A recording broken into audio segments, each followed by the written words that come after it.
আমি আজি video' shoot কৰিব আহিছিলোঁ ইয়াতে প্ৰেংক গান এইটোতো আপোনালোকে সকলোৱে দেখে ন। প্ৰেংক ভিডিঅ' বনালে জেল পৰ্যন্ত যাব পাৰে। প্ৰেংক ভিডিঅ' বনাই গ্ৰেপ্তাৰ 2 যুৱক। নকল পিষ্টল দেখুৱাই গ্ৰেপ্তাৰ 2 ইউটিউবাৰ। সামাজিক মাধ্যমত সততে দেখি থকা প্ৰেংক ভিডিঅ' নিৰ্মাতাসকল সাৱধান হওক, নহ'লে অতিৰঞ্জিত কৰিবলৈ গৈ জেলৰ ভাত খাব লাগিব।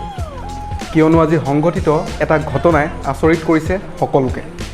ঢকুৱাখানা ধেমাজি পথৰ আৰ্হি মহাবিদ্যালয়ৰ সমীপৰ পানীগাঁৱৰ মাজত ঢকুৱাখানাৰ বিদ্যুৎ বিভাগৰ এগৰাকী লোকক পুতলা পিষ্টল দেখাই ধন দাবী কৰে 2 যুৱকে।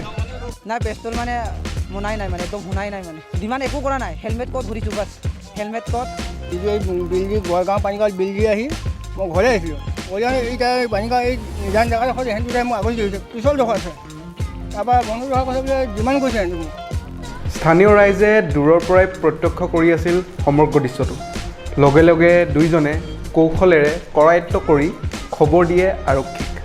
ইফালে ছাত্ৰ দুজনৰ মতে প্ৰেংক ভিডিঅ' বনাবৰ বাবে এনে কৰিছিল, কিন্তু এয়া ডকাইতি কাণ্ডনে অন্য কিবা আৰক্ষীৰ অনুসন্ধানতহে পোহৰলৈ আহিব। উক্ত ঘটনাৰ সংঘটিত কৰা ল'ৰা দুজন হ'ল মনজিত দলে আৰু প্ৰিয়ম দলে।